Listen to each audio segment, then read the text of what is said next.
வாழ்வின் பொருள் பெறுவோம். வாராய் இறை திருக்குலமே, வாழ்வாய் பேருடனே. வாராய். தந்தை மகன் தூய ஆவியாரின் பெயராலே நம் ஆண்டவராகிய இயேசு கிறிஸ்துவின் அருளும் கடவுளின் அன்பும் தூய ஆவியாரின் நட்புறவும் உங்கள் அனைவரோடும் இருப்பதாக.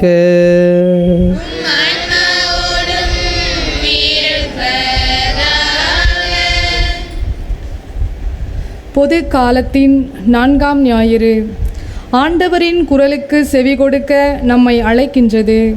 கடவுள் நேரடியாக மனிதரிடம் வந்து பேசுவதில்லை, மாறாக தாம் ஏற்படுத்திய இறைவாக்கினர் வாயிலாக நம் நடுவினின்று பேசுகிறார்.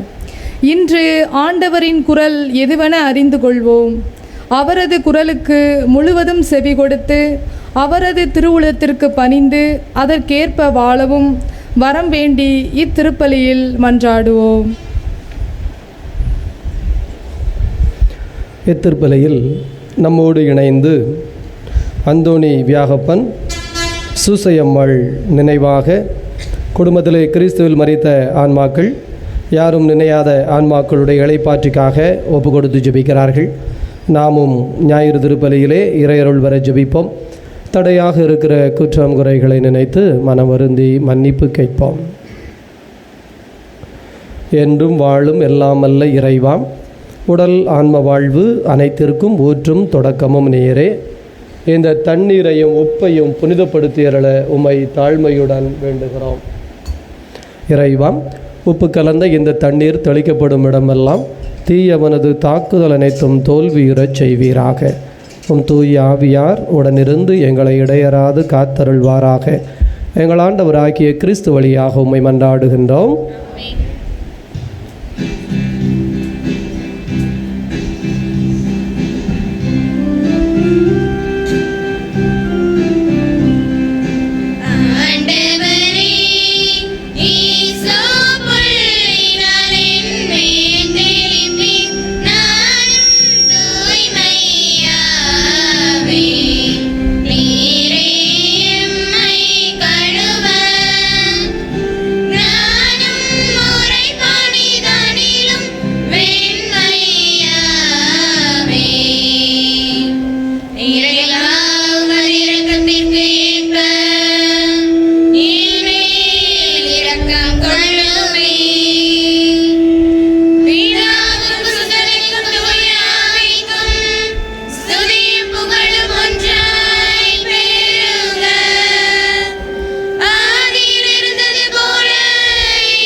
வல்ல கடவுள் நம் பாவங்களிலிருந்து விடுவிப்பார்.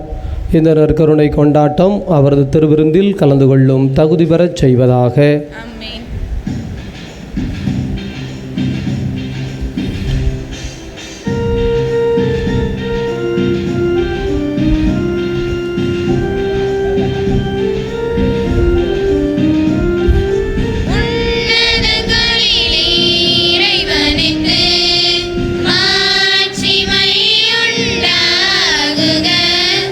உலகினிலே நல் மனத்தவர்க்கு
மன்றாடுவோமாக.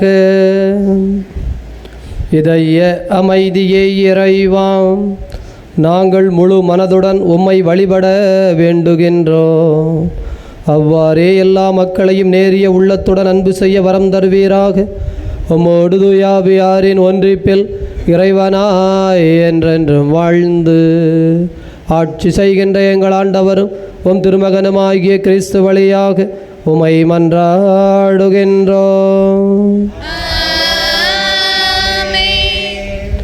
திருப்பலியில் மேலும் நம்மோடு இணைந்து ஜெயமேரி செல்வகுமார் குடும்பத்திற்கு இறைவன் செய்த நன்மைகளுக்கு நன்றியாகவும், மகனுக்கு பதவி உயர்வுக்காகவும், திருமண காரியத்தை ஆண்டவர் ஆசீர்வதித்து மணமகள் அமைய வெளிநாட்டில் இருக்கின்ற குழந்தையை ஆண்டவர் ஆசீர்வதிக்க வேண்டும் என்பதற்காகவும் ஒப்பு கொடுத்து ஜெபிக்கிறார்கள்.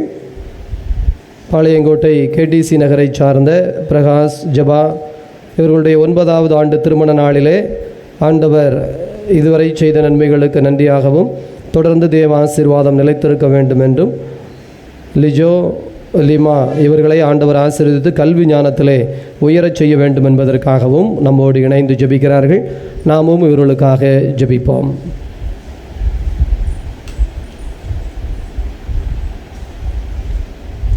முதல் வாசக முன்னுரை. கடவுள் இஸ்ரேல் மக்கள் குடியேற கானான் நாட்டை வாக்களித்தார். அம்மக்களோ கடவுளை புறக்கணித்து வேற்று தெய்வங்களையும் வேற்றின வாழ்க்கையையும் பின்பற்றி வந்தனர். குறிப்பாக அம்மக்கள் குடியேறி செல்கிறவர்களுக்கும் நாள் பார்க்கிறவர்களுக்கும் செவி கொடுத்தனர். இச்சூழலில் இஸ்ரேல் மக்கள் அந்நாட்டில் குடியேறும்போது இத்தகைய அருவருப்பான செயல்களுக்கு செவி கொடுக்காது இஸ்ரேலின் கடவுள் அனுப்புகிற இறைவாக்கினருக்கு செவி கொடுக்க அழைக்கிறது இவ்வாசகம்.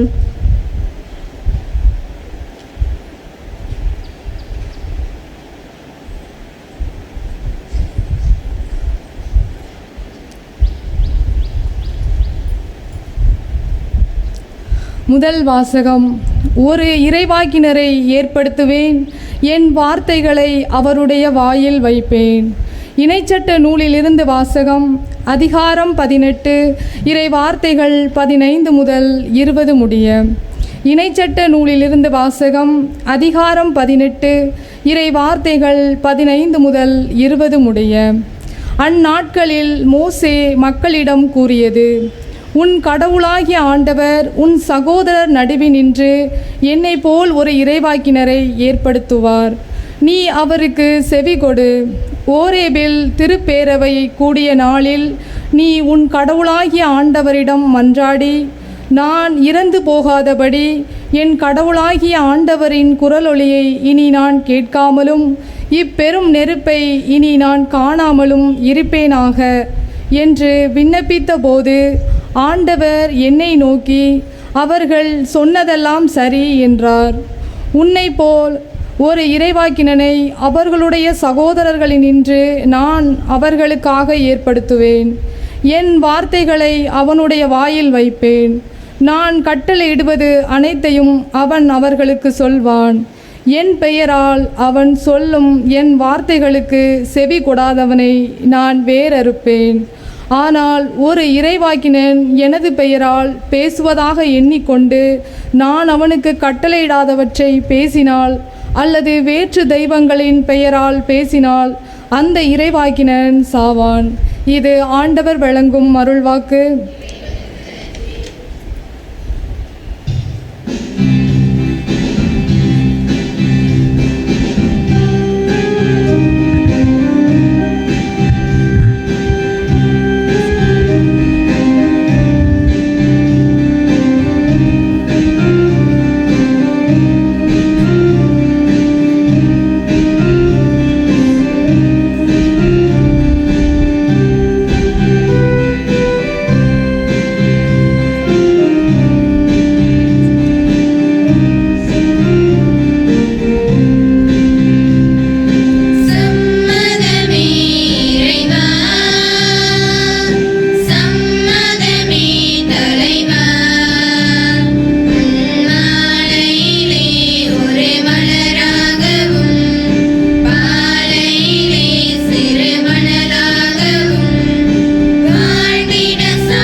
இரண்டாம் வாசக முன்னுரை. கொரிந்து நகர் மக்கள் குடும்பங்களிலும் திருச்சபையிலும் புலவுபட்டவர்களாக ஒழுக்கங்களில் சீரழிந்தனர். இத்தகைய சூழலில் முழு மனதுடன் ஆண்டவருடன் பற்றுக்கொள்ளவும், ஆண்டவருக்கு உகந்ததை எப்போதும் செய்யவும், மனம் பிளவுபடாமல் ஆண்டவருக்குரியவற்றில் பற்று கொண்டிருக்கவும் அழைப்பு விடுக்கிறார் புனித பவுலடிகளார்.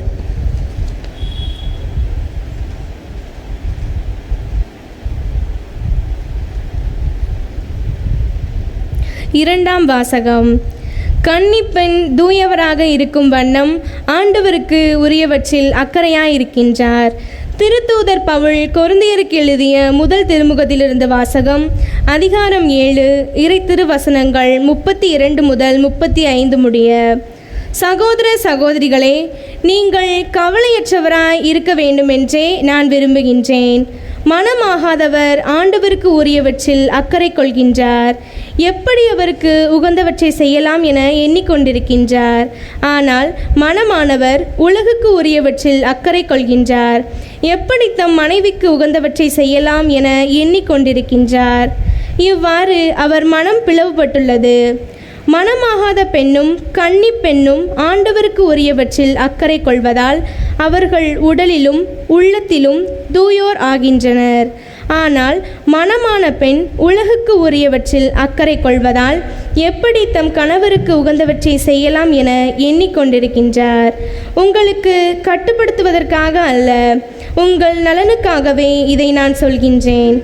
எல்லாம் ஒழுங்காயிருக்கவும் நீங்கள் முழு மனதோடு ஆண்டவரிடம் பற்று கொண்டிருக்கவுமே இவ்வாறு சொல்கின்றேன். இது ஆண்டவர் வழங்கும் அருள்வாக்கு.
ஆண்டவர் உங்களோடு இருப்பாராக.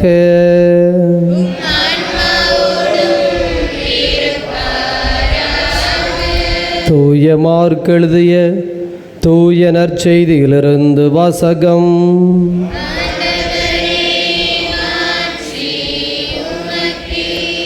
தூய மார்க் எழுதிய தூய நற்செய்தி முதலாவது அதிகாரம்.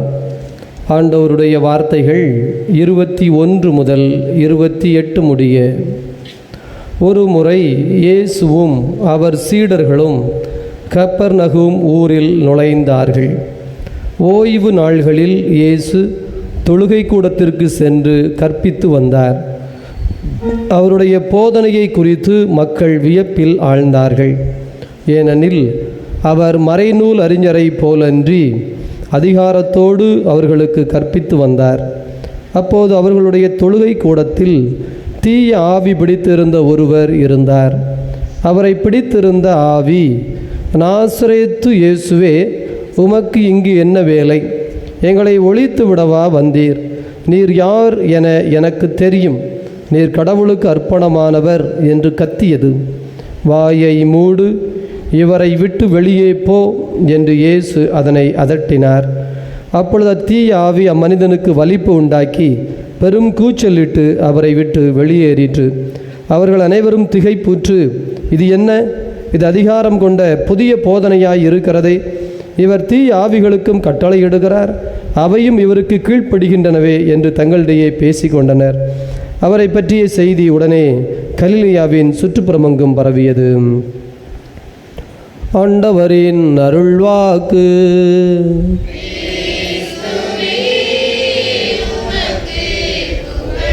நற்செய்தி வாக்கினால் நம் பாவங்கள் அகல்வனவாக. இயேசுவில் நல்லவர்களே, ஆண்டவருடைய அன்பு நிறைந்த குழந்தைகளே, ஆண்டின் பொதுக்காலம் 4வது ஞாயிற்றுக்கிழமையில் கொடுக்கப்பட்டிருக்கிற மார்க் நற்செய்தியிலே 2 வார்த்தைகள் நமக்கு கவனத்தை ஈர்க்கின்றன. ஒன்று, அதாவது ஒரு நாள் ஒரு வீட்டிலே நடந்த ஒரு சம்பவம். ஒரு 6 வயது பையன், சின்ன பையன், அவன் இப்படி நிற்கிறான். அவங்க அம்மா பக்கத்தில் உயரமாக நிற்கிறாங்க. நின்று 2 பேருக்கும் உள்ள டயலாக் இதுதான். அந்த அம்மா சொல்லுது, இதில் வாயை மூடு அப்படின்னு சொல்லுது. அவன் நீ சும்மா இரு அப்படிங்க. இந்த அம்மா சத்தம் போட்டு சொல்லுது, நீ முதல்ல வாயை மூடு, நான் பேசுறதுக்கெல்லாம் பதில் சொல்லாத, வாயை மூடுறியா மூடலையா அப்படின்னு அந்த அம்மா சத்தம் போட்டுக்கிட்டே இருக்கு. இவன் பதிலுக்கு சொல்லிக்கிட்டே இருக்கான், நீ என்ன நீ சும்மா இரு, நீ அதை பண்ணாத, இப்படி செய்யாத அப்படின்னு. இந்த அம்மா சொல்லுது, எல்லாம் பதிலுக்கு பதில் பேசாத, வாயை மூடு அப்படின்னு சத்தம் போடுது. அவன் கேட்ட மாதிரியே இல்லை. அன்றாட வாழ்க்கையில் நமக்கு நடக்கின்ற ஒரு காரியம்தான் வாயை மூடு, அமைதியாய் இரு என்று கணவன் மனைவிக்கு சொல்லுகிறான், மனைவி கணவனுக்கு சொல்லுகிறார். பெற்றோர் பிள்ளைகளுக்கு சொல்லுகிறார்கள், பிள்ளைகள் பெற்றோருக்கு சொல்லுகிறார்கள். சில வீட்டில் நம்ம போய் உட்கார்ந்துருக்குறோம், அந்த இடத்துல ஒரு வசனம் ஆரம்பிக்கிறாங்க, என்ன பண்ணுறீங்க என்ன ஏது அப்படின்னு.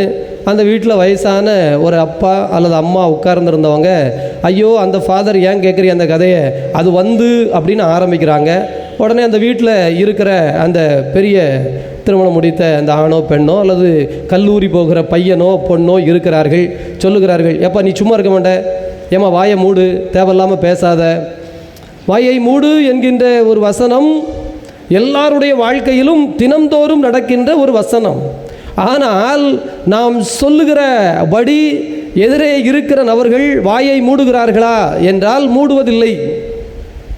சாதாரண மனிதர்கள், நம்மை போன்ற மனிதர்கள், நம்மை போல உள்ளவர்கள், ஏன் ஒரு ஆஃபீஸ் எடுத்துக்கொள்ளுங்கள், ஒரு அலுவலகம், அங்கே மேனேஜருக்கு 2 வசனம் தான்.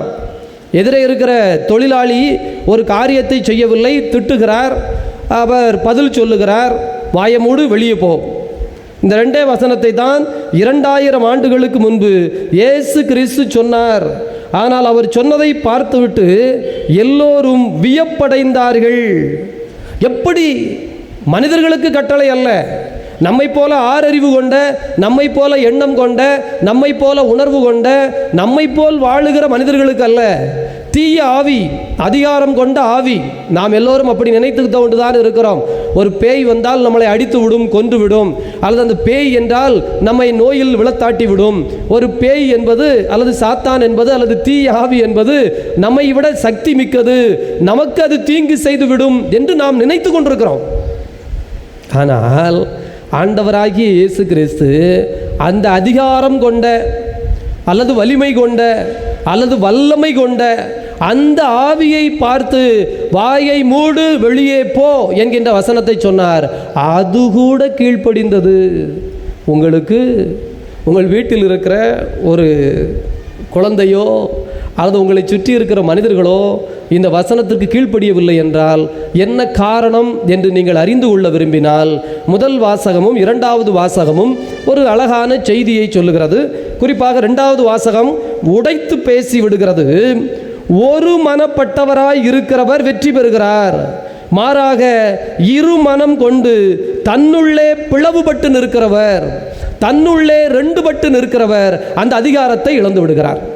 அது என்ன ஒன்றுபட்டு நிற்றல் அல்லது அது என்ன 2 பட்டு நிற்றல் என்று சொன்னால், நான் படித்து கொண்டிருக்கிற பொழுது 9-10 படித்து கொண்டிருக்கிற பொழுது ஆய்க்குடி பள்ளிக்கூடத்திலே தான் படித்தேன்.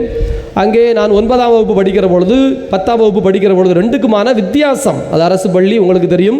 அங்கே தலைமை ஆசிரியர் இருப்பார், அசம்பிளி நடக்கும், வழக்கம் போல் எல்லா காரியங்களும் நடக்கும்.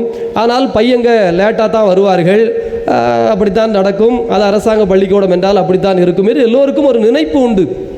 ஆனால் நாங்கள் 10ஆம் வகுப்பு படிக்கிற பொழுது நார்கோயில் பக்கத்தில் இருந்து மர்சலிம் என்று சொல்லி ஒரு ஆசிரியர், ஆங்கில ஆசிரியர் தான், அவர் தலைமை ஆசிரியர் கூட கிடையாது. ஆனால் ஒரே மாதம்தான் அவர் அங்கே ஒரு வீட்டிலே, வாடகை வீட்டிலே 3 ஆசிரியர்கள் தங்கியிருந்தார்கள்.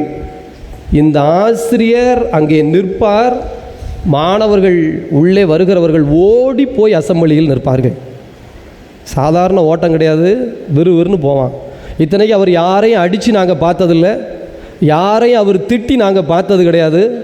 ஆனால் ஆள் வருவார், ஆள் நிற்பார், அவருடைய கண் அசைவு சொல்லும் அங்கே அதன்படி நடந்தது. என்ன வித்தியாசம்? அவர் கூடவே இன்னொரு ஆசிரியரும் இருந்தார். ஆனால் அவரோடு மாணவர்கள் கேலி பேசுவார்கள், கிண்டல் பேசுவார்கள், அவரை நல்ல நக்கல் பண்ணுவார்கள். 2 பேரும் ஒரே ரூமில் தான் தங்கியிருக்கிறார்கள், 2 பேரும் வெவ்வேறு இடத்தை சார்ந்தவர்கள்.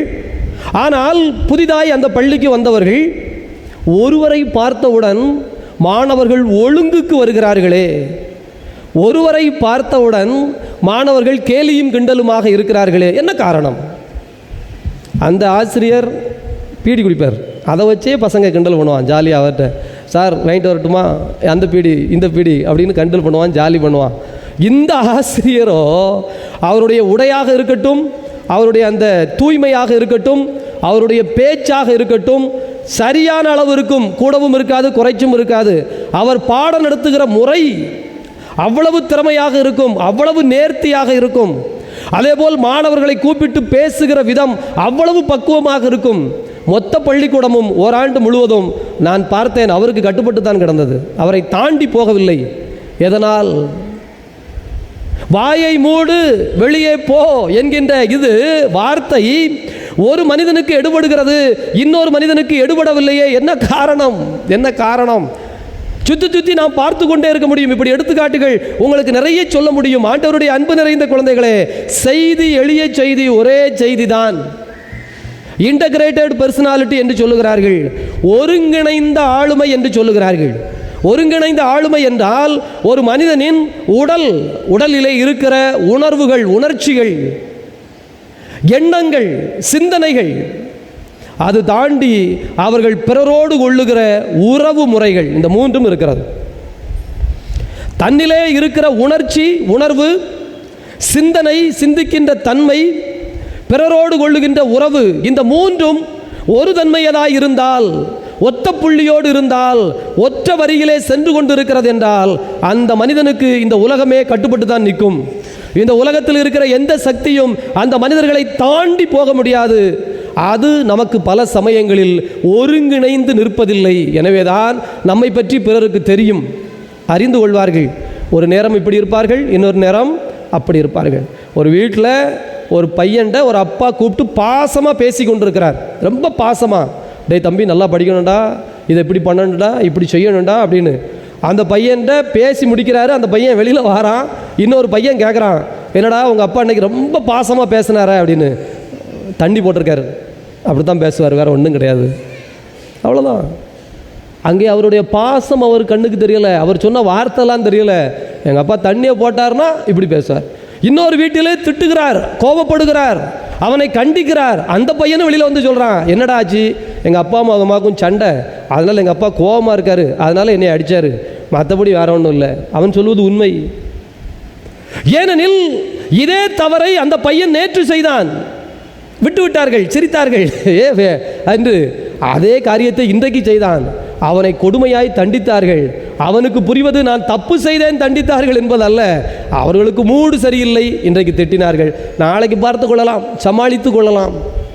ஆண்டவருடைய அன்பு நிறைந்த குழந்தைகளே, நாம் ஒருங்கிணைந்த புள்ளியில் இல்லை என்று சொன்னால் நம்முடைய வார்த்தைகள் தரையில் கொட்டிய பால் போல, ஒன்றுக்கும் உதவாத ஒரு சக்தி போல வீணாய்த்தான் போகுமே தவிர ஒருங்கிணைந்து நிற்காது. இயேசுவினுடைய அந்த எண்ணங்களாக இருக்கட்டும், அவருடைய உணர்வுகள், உணர்ச்சிகளாக இருக்கட்டும், அவருக்குள் இருந்த உறவு நிலைகளாக இருக்கட்டும். நிறைய மனிதர்கள் இருக்கிறார்கள், தன்னிலை திறமைசாலிகளாக இருப்பார்கள், நல்ல திறமைசாலி, ஆனால் பிறருக்கு 10 பைசாவுக்கு அவர்களால் பிரயோஜனம் இருக்காது.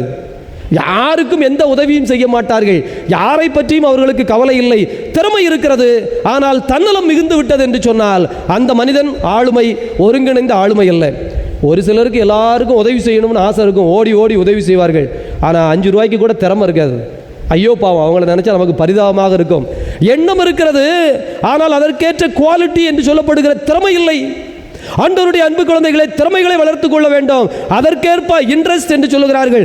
சமூக ஆர்வத்தையும் தனி மனித ஆர்வத்தையும் இணைக்கின்ற பொழுது அது பெரிய பெரிய சாதனைகளை, பெரிய பெரிய காரியங்களை செய்யும். எனவே ஒருங்கிணைந்த ஆளுமை, இன்டகிரேட்டட் பர்சனாலிட்டி எந்த மனிதர்களிடெல்லாம் வரலாற்றில் இருந்திருக்கிறதோ, இயேசு கிறிஸ்துவினிடம் மட்டுமல்ல, இன்றைக்கும் கூட நான் பெயரோடு உங்களுக்கு எடுத்துக்காட்டி சொல்லிவிட்டேன்.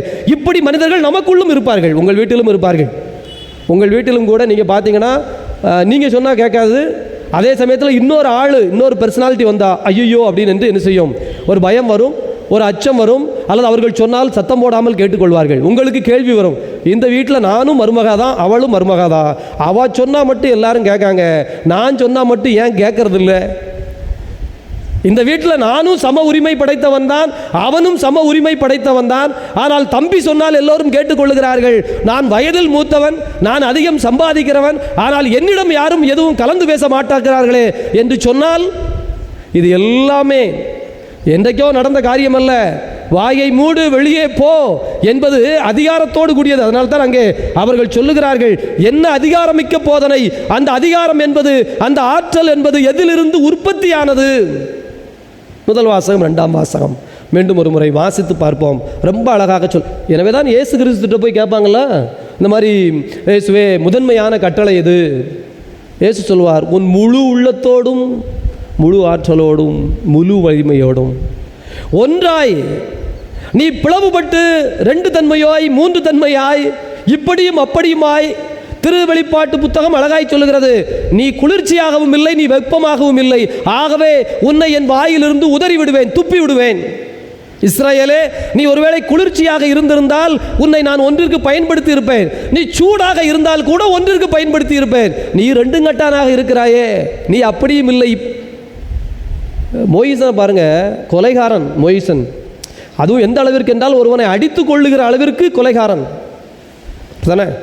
அங்கே எபிரேயன் ஒருவனை, எகிப்தியன் ஒருவன் துன்புறுத்துகிறான். என்ன துன்புறுத்துதல்? வேலை செய்ய சொல்லி துன்புறுத்துகிறான். அவன் கடமையை சார்ந்தான். இவருக்கோ பொங்கி எழுகிறது. அவனை அடித்து கொண்டு மணலில் புதைத்து விட்டார் என்று விவிலியம் சொல்லுகிறது. அப்படிப்பட்ட மோயிசனை கடவுள் அழைப்பார். ஏனெனில் அவன் ஒரு இன்டகிரேட்டட் பர்சனாலிட்டி. ஆளுமை என்பது வீரியமாய் நிற்பது. அவனுக்குள் நல்ல சிந்தனை மட்டும் வந்துவிட்டது என்றால் அவன் பெரிய தலைவனாகி விடுவான். ஆனால் உலகத்திலே நாம் பார்க்கிற நிறைய மனிதர்கள் நல்லதாய் பேசுவார்கள், நல்லதாய் செய்ய வேண்டும் என்று வருகிற பொழுது தியாகம் செய்ய மாட்டார்கள். நல்லது செய்ய வேண்டும் என்றால் தியாகம் செய்தே ஆக வேண்டும். உங்கள் சுய ஆசைகளை, சுய இன்பங்களை, சுய விருப்பங்களை, உங்களுக்கு இருக்கிற சின்ன சின்ன சில்லி சந்தோஷங்கள் என்று சொல்வார்கள், ரொம்ப லோ குவாலிட்டி சில காரியங்களை நீங்கள் விடவில்லை என்றால் நீங்கள் நல்லவராக இருந்து கொள்ளவே முடியாது. நான் அப்படி கொஞ்சம் இப்படி கொஞ்சம் எல்லாம் கலந்து வாழ்ந்து கொள்ளுகிறேன் என்கிற மனிதர்கள் வாழ்வார்கள்.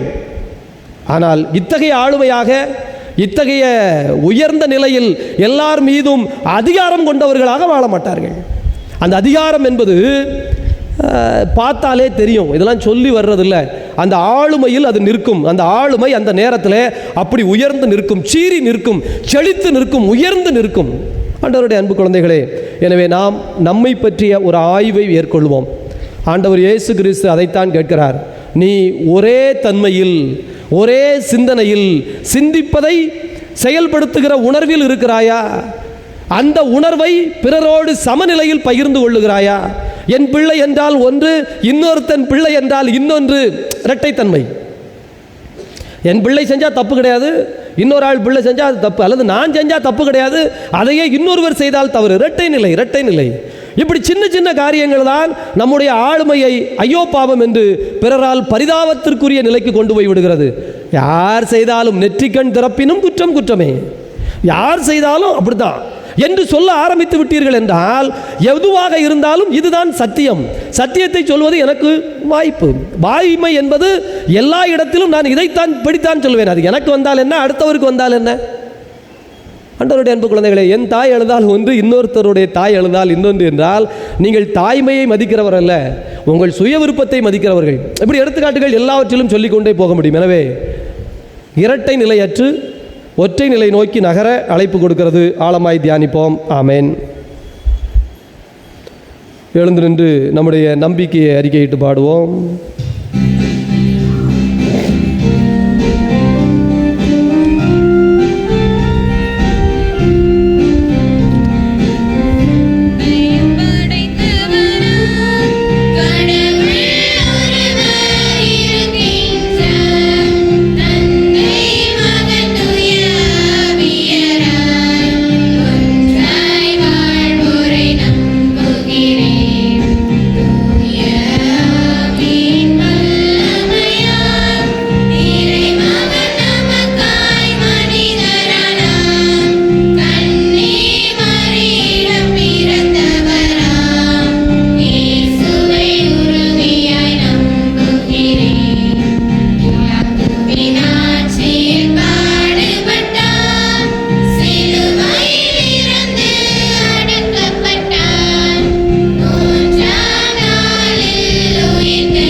நம்முடைய மன்றாட்டுகளை சொல்லி ஜெபிப்போம். நல்ல ஆயனாம் இறைவா, உமது அன்பு மக்கள் எங்களை நல்வழியில் நடத்தும் எமது திருத்தந்தை பிரான்சிஸ், எமது பேராயர், ஏனைய ஆயர்கள், குருக்கள், கன்னியர், துறவியர் அனைவரையும் நீர் ஆசீர்வதித்து அவர்களுக்கு தேவையான வரங்களை பொழிய வேண்டுமென்று இறைவா உம்மை மன்றாடுகிறோம். என் பொருட்டு நீதியை நிலைநாட்டுவோர் பேறு பெற்றோர் என மொழிந்த இறைவா, எம் நாட்டு தலைவர்கள், மக்கள் பணியாளர்கள் அனைவரையும் நீர் ஆசீர்வதித்து அவர்கள் மக்களை சமநோக்குடனும் சமாதானத்துடனும் வழிநடத்திட வேண்டி நல் மனத்தை தந்திட வேண்டுமென்று இறைவா உம்மை மன்றாடுகிறோம். இரக்கத்தின் ஆதாரமே இறைவா, எமது பங்கில் உள்ள அனைத்து ஏழை எளிய மக்கள், நோயினால், குடும்ப பிரச்சனைகளால் அல்லல் படுகின்ற மக்கள் அனைவர் மீதும் உமது இரக்கத்தை மழையென பொழிந்து அவர்களை நலமுடன் காத்தருள வேண்டுமென்று இறைவா உம்மை மன்றாடுகின்றோம். நீதியின் பொருட்டு துன்புறுத்துவோர் பேறு பெற்றோர் என்றுரைத்த இறைவா, உலகின் பல்வேறு பகுதிகளில் நற்செய்தியை பறைசாற்றும் பணியில் ஈடுபட்டுள்ள அனைவரையும் நீர் ஆசீர்வதித்து எல்லா துன்பங்களிலிருந்தும் அச்சுறுத்தல்களிலிருந்தும் அவர்களை காத்து வழிநடத்த வேண்டுமென்று இறைவா உம்மை மன்றாடுகிறோம். நம்முடைய தனிப்பட்ட தேவைகளை மௌனமாய் ஜெபிப்போம். அன்பான கடவுளே, நாங்கள் உம்முடைய பிள்ளைகள் இந்த உரிமையோடு உம்மை நோக்கி எழுப்பியிருக்கிற அந்த மன்றாட்டுக்களை எல்லாம் எங்கள் ஆண்டவராகிய கிறிஸ்து வழியாக உம்மை வேண்டுகின்றோம். ஆமேன்.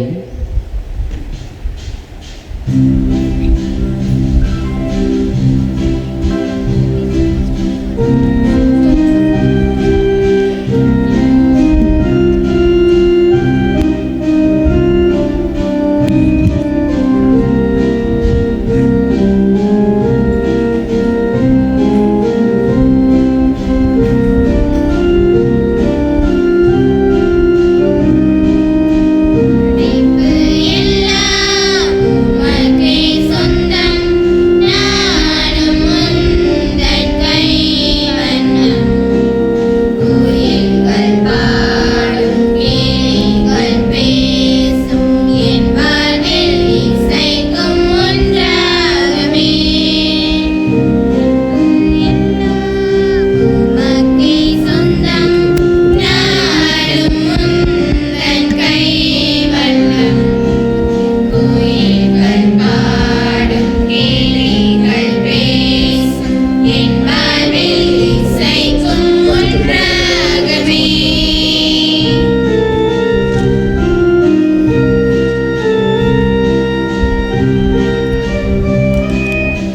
சகோதர சகோதரிகளே, உங்களுடையதும் என்னுடையதுமாக ஒப்பு கொடுக்கப்படுகின்ற இப்பலி எல்லாம் வல்ல தந்தையாக இறைவனுக்கு ஏற்புடையதாகும்படி மன்றாடுங்கள். நம் திருப்பெயரின் புகழ்ச்சிக்காகவும் ஆட்சிக்காகவும் நமது நன்மைக்காகவும் உலகத்திறவை நடித்த நலனுக்காகவும் உமது கையிலிருந்து இப்பலியை ஏற்றுக்கொள்வாராக. இதய அமைதியை இறைவா, நாங்கள் முழு மனதுடன் ஒப்பு கொடுக்கிற இக்காணிக்கைகளை ஏற்றுக்கொள்ளும். இது எங்களுக்கு மீட்பின் அருள் அடையாளமாய் மாறுவதாக ஆண்டவராகிய கிறிஸ்து வழியாக உமை மன்றாடுகின்றோம். ஆண்டவர் உங்களோடு இருப்பாராக.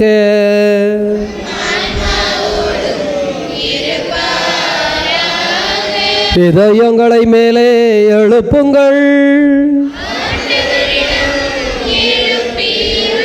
நம் இறைவனாகி ஆண்டவருக்கு நன்றி கூறுவோம்.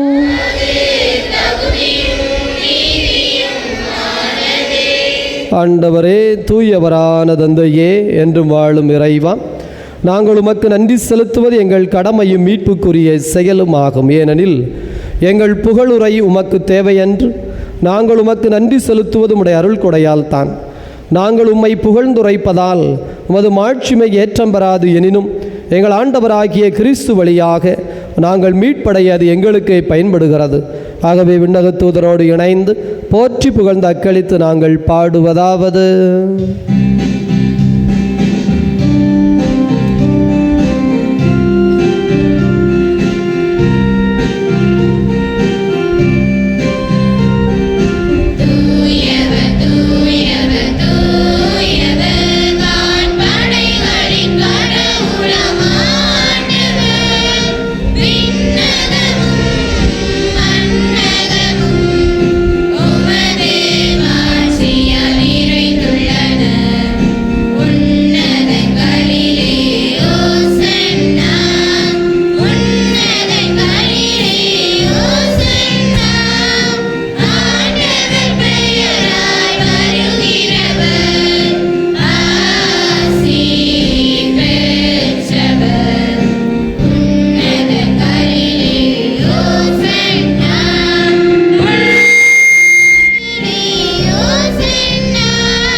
ஆண்டவருடைய அன்பு குழந்தைகளே, திருப்பலியினுடைய மைய நேரம், முக்கியமான நேரம், ஒரு 3 நிமிடம் நம்முடைய உடல், உள்ளம், ஆன்மா அனைத்தையும் ஒரே நேர்கோட்டிலே கொண்டு வந்து நாம் வைத்து ஒரே புள்ளியில் ஒரே எண்ணத்தோடு ஜெபித்தால் போதும்.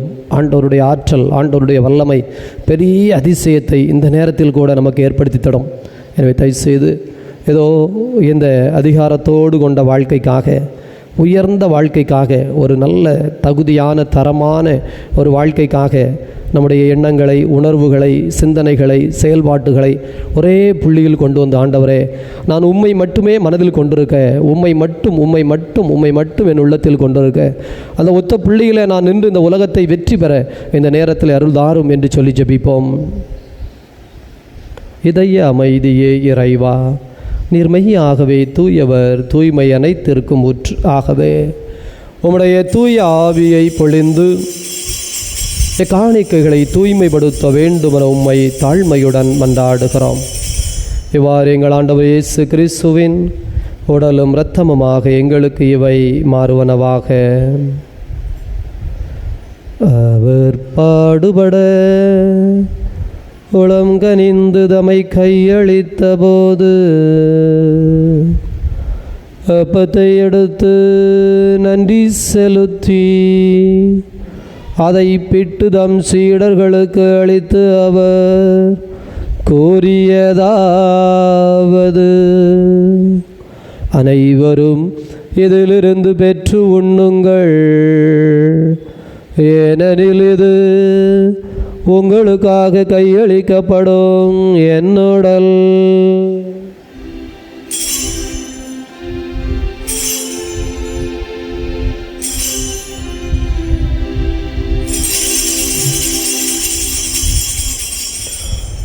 வண்ணமே இரவு விருந்தை அருந்திய பின்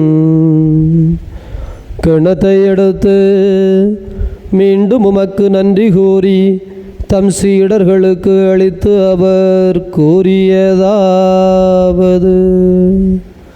அனைவரும் இதிலிருந்து பெற்று பருகுங்கள், ஏனெனில் இது புதிய நிலையான உடன்படிக்கைக்குரிய என் இரத்தத்தின் கிண்ணம். இது பாவ மன்னிப்புக்கென்று உங்களுக்காகவும் பலருக்காகவும் சிந்தப்படும். இதை என் நினைவாக செய்யுங்கள்.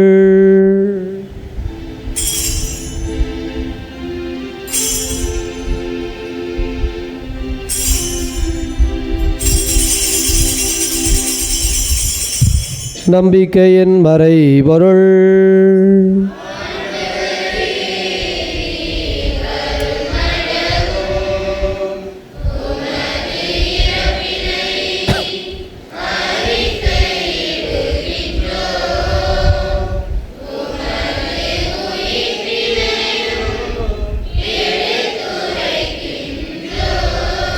ஆகவே ஆண்டவரே, நாங்கள் கிறிஸ்துவின் இறப்பினையும் உயிர்ப்பினையும் நினைவு கூர்ந்து வாழ்வு தரும் அப்பத்தினையும் மீட்பளிக்கும் கிண்ணத்தினையும் ஒப்பு கொடுக்கின்றோம்.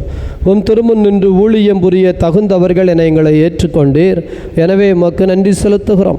மேலும் கிறிஸ்துவின் உடலிலும் இரத்தத்திலும் பங்கு கொள்ளும் எங்களை தூய ஆவியானவர் ஒன்று சேர்க்க வேண்டுமென உம்மை தாழ்மையுடன் மன்றாடுகிறோம். ஆண்டவரே, உலகம் முழுவதும் பரவி இருக்கும் அது அவையை நினைவு கூர்ந்தருளும்.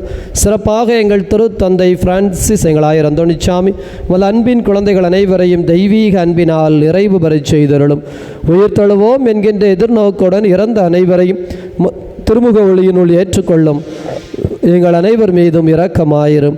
கடவுளின் கன்னித்தாயான மாட்சிமிக்க மரியாள், புனித அப்போஸ்தலர், இவ்வுலகிலும் உகந்தவராய் இருந்த புனிதர் அனைவருடனும் நாங்கள் இலை வாழ்வில் பங்கு கொள்ளும் தகுதி பெற்று உம் திருமகன் இயேசு கிறிஸ்து வழியாக உம்மை புகழ்ந்தேத்தும் வரமருள உம்மை மன்றாடுகிறோம்.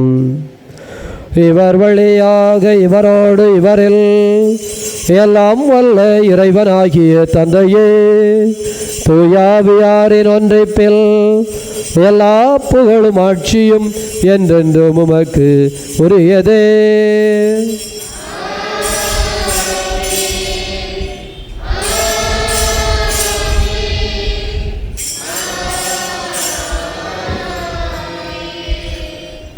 நம் ஆண்டவர் இயேசு கிறிஸ்து ஜெபிக்க கற்றுக் கொடுத்தார். அவ்வண்ணமே இணைந்து ஜெபிப்போம்.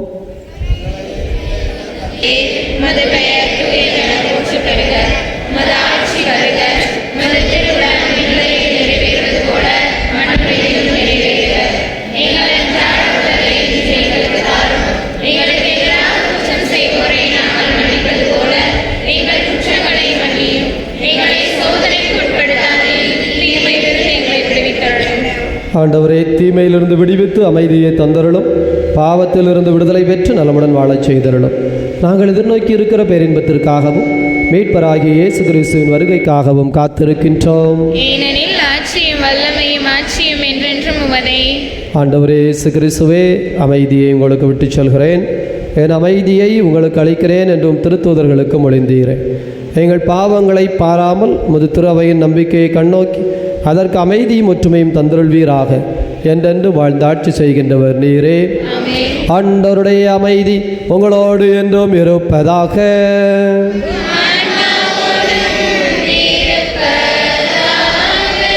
ஒருவருக்கொருவர் ஆண்டவர் தருகின்ற அமைதியை மகிழ்ச்சியோடு அறிவித்துக் கொள்வோம். உலகின் பாவங்களை போக்கும் இறைவனின் செம்மறியே, எங்கள் மேல் இரக்கமாயிரும்.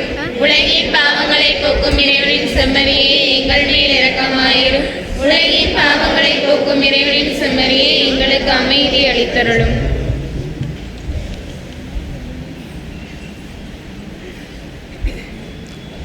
இதோ இறைவனின் செம்மறி, இவரே உலகின் பாவங்களை போக்குகின்ற தெய்வம். இந்த தெய்வத்தினுடைய விருந்துக்கு அழைக்கப்பட்டிருக்கிற நாம் அனைவரும் பேர் பெற்றவர்கள்.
மகிழ்ந்திட நாளும் வரம் வேண்டுமே. வாழ்வாய் வழியாய் நிறைந்திட வருவாய். என் சுவாச காற்றே, என் வாழ்வின் ஊற்றே, இறைவா என் உள்ளம் வருவாய்.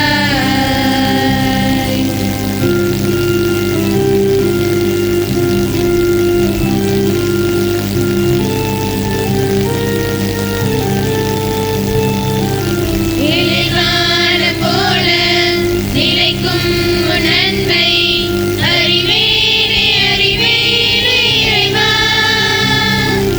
உன்னைப் போல நானும் பிறர் அன்பில் வளர அருள்வாய், அருள்வாய் தலைவா. மகிழ்ந்திட நாளும் அருள் வேண்டுமே. ஒளிந்திட நாளும் துணை வேண்டுமே. மகிழ்ந்திட நாளும் அருள் வேண்டுமே. ஒளிந்திட நாளும் துணை வேண்டுமே. நிழலாய் நினைவாய் வாழ்வினில் வருவாய். என் சுவாச காற்றே, என் வாழ்வின் ஊற்றே, இறைவா என் உள்ளம் வருவாய்.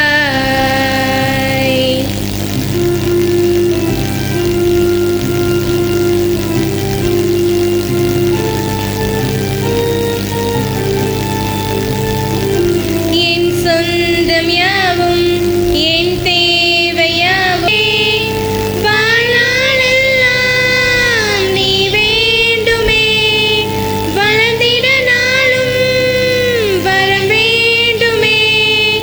வாழ்வாய் வழியாய் நிறைந்திட வருவாய். என் சுவாச காற்றே, என் வாழ்வின் ஊற்றே, இறைவா என் உள்ளம் வருவாய். என் உயிரின் உணவே, என் வாழ்வின் வழியே, தலைவா நீ உன்னை தருவாய்.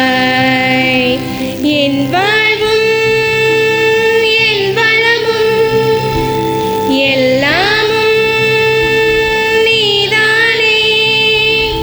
இறைவா தலைவா அன்பினை பொழிவாய்.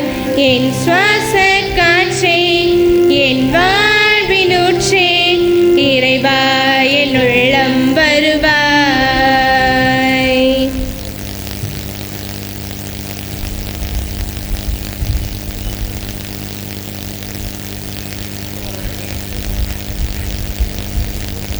இவ்வாறு திருப்பலி அறிவிப்புகள் 29ஆம் தேதி திங்கள் காலை 6 மணிக்கு பங்கு ஆலயத்தில் திருப்பலி, 30ஆம் தேதி செவ்வாய் நண்பகல் 11:30க்கும் மாலை 7 மணிக்கும் புனித அந்தோனியார் நவநாள் தொடர்ந்து திருப்பலி, 31ஆம் தேதி புதன் காலை 6 மணிக்கு பங்கு ஆலயத்தில் திருப்பலி, 2ஆம் தேதி வெள்ளி மாதத்தின் முதல் வெள்ளி ஆண்டவரை காணிக்கையாக அர்ப்பணித்தல் விழா அன்று காலை 6 மணிக்கு பங்கு ஆலயத்தில் திருப்பலி, நண்பகல் 11 முதல் 12 மணி வரை நற்கருணை ஆராதனை நடைபெறும். 4ஆம் தேதி ஞாயிறு காலை 7:15க்கு விகே புதரிலும் காலை 9:15க்கு பங்காலயத்திலும் ஞாயிறு திருப்பலிகள். இவ்வார திருப்பலியை சிறப்பு செய்தவர்கள் புனித சகாயமாதா அன்பியம். புனித சகாயமாதா அன்பியத்திற்கு நாம் கரபோலி மூலம் நன்றி சொல்லிக்கொள்வோம். வருகிற ஞாயிறு திருப்பலியை அன்னை தெரேசா அன்பியம் சிறப்பு செய்வார்கள். குழந்தை இயேசு அன்பிய கூட்டமானது வருகிற வியாழக்கிழமை ராஜ் இமாக்குலேட் அவர்களது இல்லத்தில் நடைபெறும். இன்று திருப்பலி முடிந்தவுடன் தேரில் இருக்கும் புனிதர் சுரூபத்தை ஆலயத்தை சுற்றி கொண்டு வர அன்புடன் வேண்டுகிறோம்.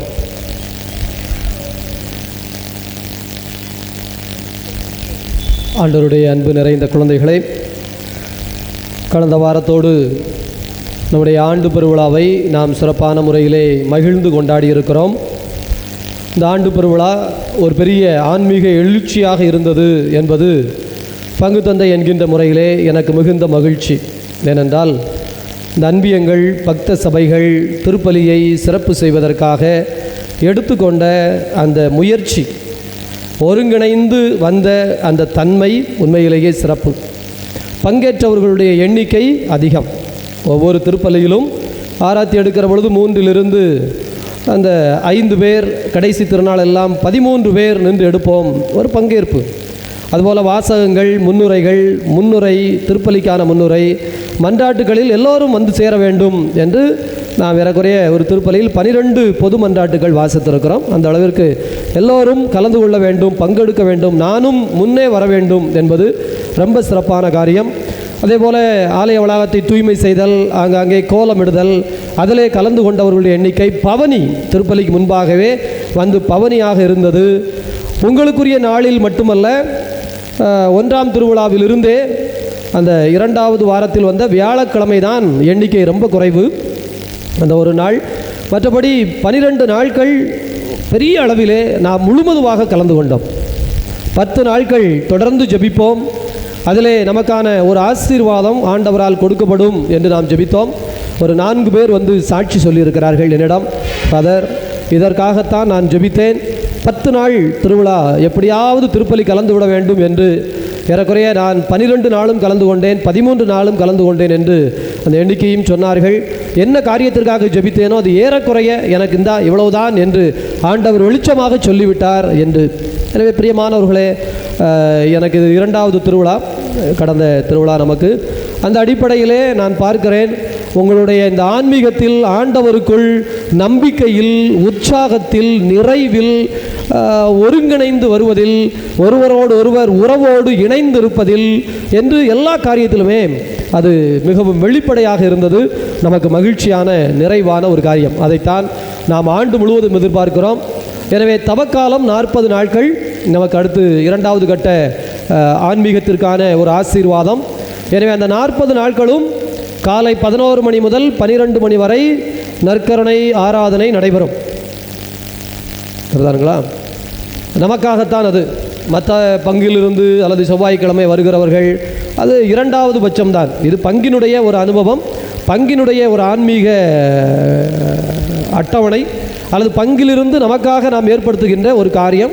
மற்றவர்கள் ஒருவேளை கலந்து கொண்டு பலன் பெறலாம், அதனால் தவறொன்றும் இல்லை. ஆனால் அதனுடைய அடிப்படை நமக்காகத்தான் 40 நாள். அதுபோல் 40 நாளும் மாலை திருப்பலி, ஞாயிற்றுக்கிழமைகள் தவிர மற்ற எல்லா நாளும் மாலை திருப்பலி என்று நாம் திட்டமிட்டிருக்கிறோம். எனவே நீங்கள் அதை உங்களுக்கான ஒரு வாய்ப்பாக, ஒரு கருவியாக பயன்படுத்தி கொள்ள நான் பாசத்தோடு கேட்டுக்கொள்கிறேன். 10 நாள் ஜெபித்ததற்கு, திருவிழாவிலே தொடர்ந்து வந்ததற்கு, பெரிய காரியங்களை ஆண்டவர் செய்திருக்கிறார் என்றால் அவருடைய பாடுகளில், ஏன்னா அது ஆய்விட்டு அவரே கேட்டது. என்ன கேட்டார்னா, 1 மணி நேரமாவது என் கூட வந்து என் துன்பத்தில் இந்த கெத்சமனியில் இரத்த வேர்வையாக நிற்கிறேனே, என் கூட வந்து நிற்க மாட்டியா அப்படின்னு கேட்டார். எனவே தயவுசெய்து அந்த 1 மணி நேரத்தை, அந்த தவக்காலம் 40 நாளை முழுமையாக நாம் பயன்படுத்தி கொள்கிற பொழுது அதற்கான அருள் உண்டு. எனவே விண்ணப்பங்கள் எழுதி வாங்கி கொண்டிருக்கிறோம். உங்களுடைய விண்ணப்பங்களை நீங்கள் ஒரு பேப்பரில் எழுதி கொடுங்கள். அதற்காகவும் அந்த 11 மணி முதல் 12 மணி வரை உள்ள நற்கருணை ஆசிரியிலே சிறப்பாக ஜெபிக்கப்படும். எழுந்து நின்று நாம் இறைவனுக்கு நன்றி கூறுவோம். மன்றாடுவோமாக. இதய அமைதியே இறைவா, ஒரே அப்பத்திலும் ஒரே கிண்ணத்திலும் ஒரே உள்ளத்தோடு பங்கு கொள்ள நாங்கள் அருள் செய்தீரே. இதனால் மீட்பு பெற்றவர்களாய் நற்கனி தந்து என்றென்றும் நிறைவிலும் மகிழ்விலும் நாங்கள் கலந்திருப்போமாக. ஆண்டவராகிய அதே கிறிஸ்து வழியாக உமை மன்றாடுகின்றோம். ஆண்டவர் உங்களோடு இருப்பாராக.